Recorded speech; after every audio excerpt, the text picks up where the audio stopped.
guys, this is Ryan with Brainstorms, and the following is a lesson on some potential business ideas. And the idea is not necessarily to have you pick one that I suggest, like, okay, here's 10, and then you're just going to pick one. But I think you could do that if you like one, but also I think it'll just get you thinking and start to think along the lines of how to start a business. And really, I think a lot of people think, oh, well, I'm only 15, man. I can't start a business. I'm just a teenager. And that's absolutely not the case. So I think this will inspire you. Here's 10 that will work tomorrow. They're definitely good ideas that you could do. Or if not, again, it'll prompt you to kind of think and look around you. So the first thing when you're a kid is that this business has to make sense for a kid. And so it kind of needs really sort of three properties at least to make sense for you.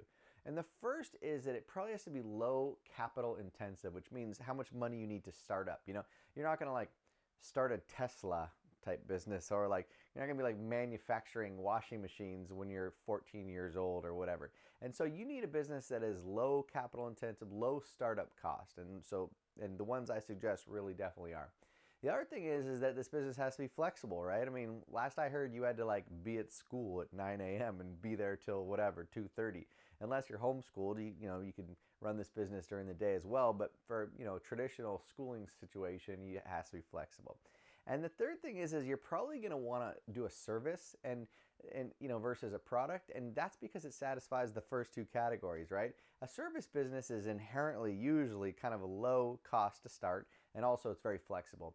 For example, whatever business you want to do, really the startup cost is just the materials you need to do it.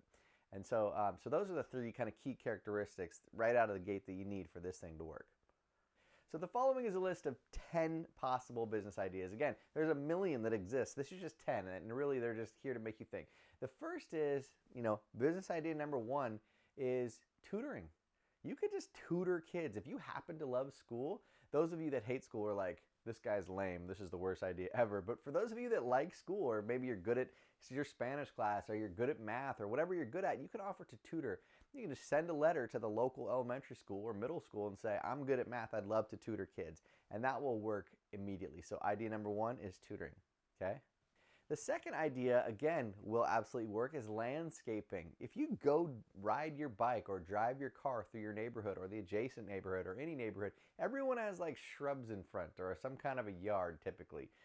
And so it's really easy to start a landscaping business and pass out flyers and say, I'll mow that lawn or I'll cut those shrubs. A lot of people hate doing that. And so if you could do that for them for a low cost, they'll totally bite and they'll do that for sure. Again, that's low cost to start that also.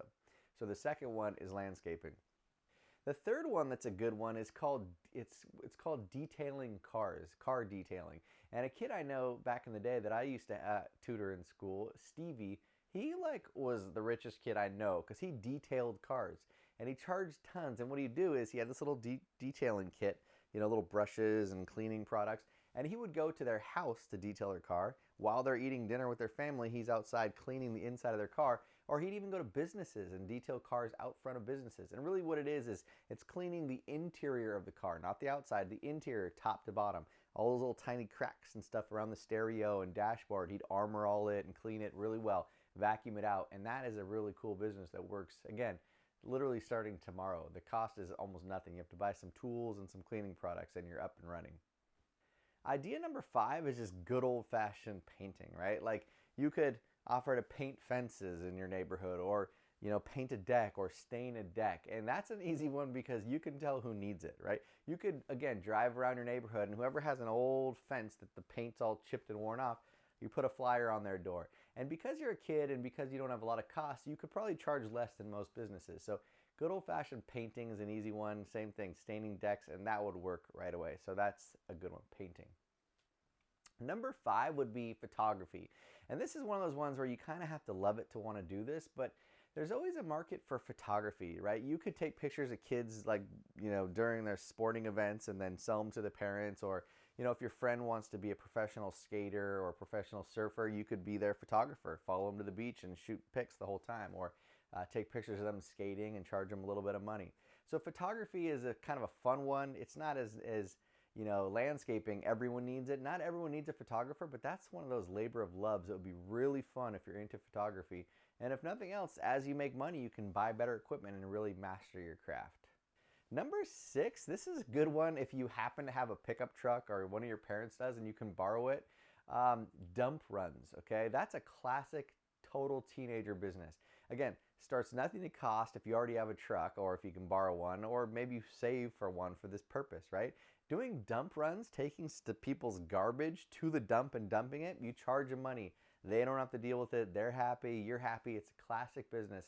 And again, that business is very easy to operate. You just tell them you do it, you charge them, and it's, you can even hire your buddies. So dump runs is a classic business. That one works. Number 7 is another one kind of like landscaping where I can guarantee you it'll work, and that's window washing. Last I heard, nobody in America likes washing their own windows. Like, I always promise this year I'm gonna wash my windows every week. I never do, right? And so you can go around to houses and leave your flyer and say, I will clean your windows with Windex, right? Pretty easy business to do. People just don't want to do it. And you can charge for the size of the window or whatever. And that's another one where as you grow, and if you have too many houses, you could probably hire a couple of your buddies to help you do it. So window washing is an easy one. That's a slam dunk. Number 8 is house sitting, sort of and or pet sitting. And that's one that's really unique to teenagers because, house sitting, sometimes you have to stay there into the night or sleep over. And last I heard, adults aren't going to do that, right? Like we have like families and stuff. We're not going to go sleep at a house. So I think it's a really good one, especially if you're kind of an older kid, like a junior or senior in high school. You can house sit and you go and just make sure the pets are happy and that, you can watch their big flat screen TV and be paid to do it. And it's really a thing too when people have puppies or a dog and they go to work all day. They don't really necessarily want to leave this poor little puppy at home all day. So house sitting / pet sitting is kind of one category. And you can totally just say, for this amount of money, I'll go to your house during the day when you're at work and I'll walk your puppy or play with them or whatever. So house sitting / pet sitting, that's an awesome one. Number 9 requires a certain kind of kid. Like if you're a techie kid and you're good at that stuff and you love working online and you love the internet, a really easy one is website design and website development, right? And the reason that's a cool one is because there's a lot of people that are not on the web and probably should be. Like if you look at your local town and you see all these small businesses, a lot of them are mom and pop, and frankly, they do not know how to build a website. So you could say for a few $100s, I will literally create a website for you with all the contact information and all that, and you'll get it up and running, get a domain name for them, and help them with the whole process. They don't have to think at all, and that way, now they have a website. It's functional. People can email them, and you can put up the calendar of their business hours or whatever. So that's one where a teenager is probably smarter than us adults, frankly, and you can just do it as a package. Just say, hey, I will build you a website fully functional for this amount of money, and I think a lot of people will bite. It's a pretty smart business. The last one, number 10, is an even smaller group of people that this is going to work for. Anybody can landscape, right? And some of the other ideas I had.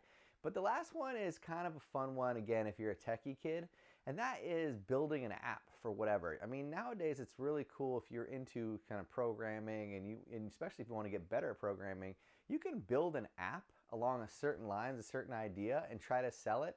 The good news about a business like that is A, if you do actually find some clients to buy it, cool, you made some money.